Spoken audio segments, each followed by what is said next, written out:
Welcome back to Beyond the Numbers Philippines GDP. I'm Ranveer, and this is the final episode of this podcast.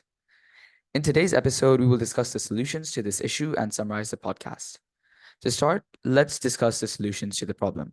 We'll talk about 8 solutions in this episode: early warning systems, infrastructure resilience, improved agricultural practices, insurance and risk management, seed banks and breeding programs, ecosystem restoration, government support and policy, and international collaboration.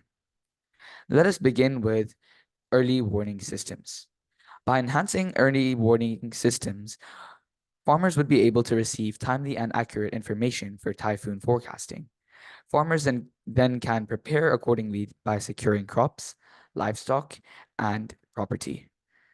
This would also mean that farmers could sell their crops in time to manufacturers instead of storing them, not risking their harvested crops to be harmed by typhoons. Moving on to infrastructure resilience. New resilient infrastructure such as improved drainage systems, flood barriers, and agricultural buildings could help protect rice crops from flooding and wind damage during typhoons.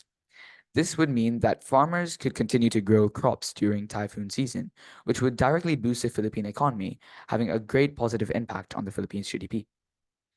Next, improved agricultural practices. We can educate farmers on tips for agricultural practices that enhance soil health, water management, and crop resilience.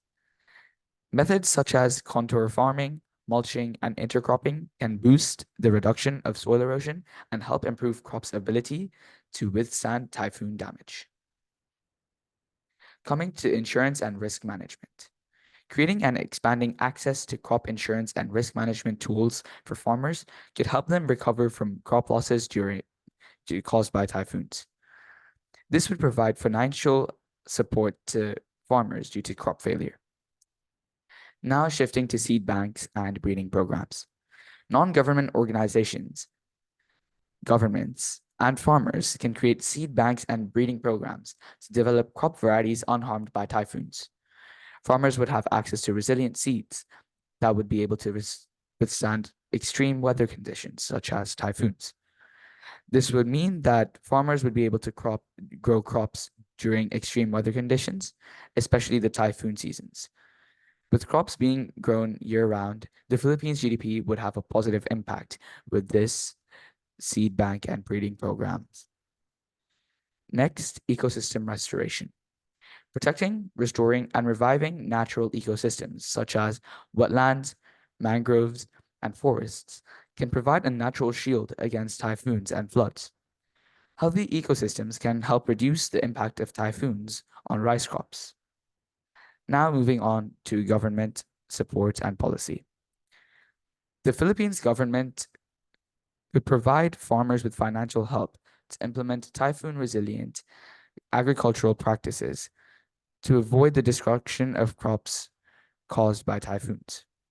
The government should also create policies that promote sustainable land use, planning, and disaster risk reduction. Finally, leading to international collaboration. Farmers can learn from others by collaborating nationally and internationally with each other's knowledge on best practices for reducing the impact of typhoon on rice crops. By collaborating with international organizations or countries as a whole that face similar issues, the Philippines can learn from others to develop a solution to the destruction of rice crops caused by typhoons. This could also form alliances with different countries, especially neighboring countries of the Philippines, and they can share these tips to one another. Like for say, if Philippines learns something new, they can share it with the neighboring countries, such as Bangladesh, one of their biggest rice importers. So this is the end of the 3 episode podcast series. But just before closing the podcast, let's summarize everything that has been discussed in this series.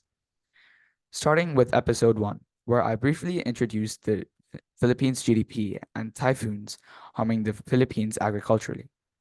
The 4 main points related to the Philippines GDP that were considered were GDP current, which was USD 475.95 billion, GDP per capita current, USD 4.17 thousand, real GDP growth percentage, per annum, 5.9%, and the GDP based on PPP, the share of the world, 0.75% of the world. Then we reviewed typhoons harming agriculture in the Philippines, specifically rice crops. This directly affects the GDP because farmers aren't able to sell their crops in markets.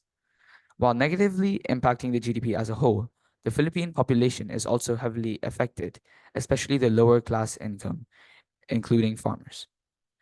Next, we move to the problem itself, how typhoons impact rice growth in the Philippines and how it impacts its GDP.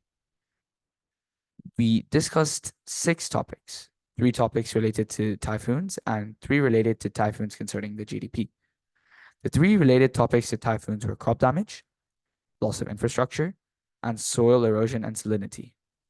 The other 3 topics related to typhoons concerning the GDP were agricultural output, trade balance, and employment. Finally, we formed and discussed the solutions. The 8 main solutions were early warning systems, infrastructure resilience, improved agricultural practices, insurance and risk management, seed banks and breeding programs, ecosystem restoration, government support and policy, and international collaboration. Thank you so much, everybody, for listening to this 3 episode podcast series, Beyond the Numbers Philippines GDP. I hope you enjoyed it and understood this ongoing issue in the Philippines. See you next time.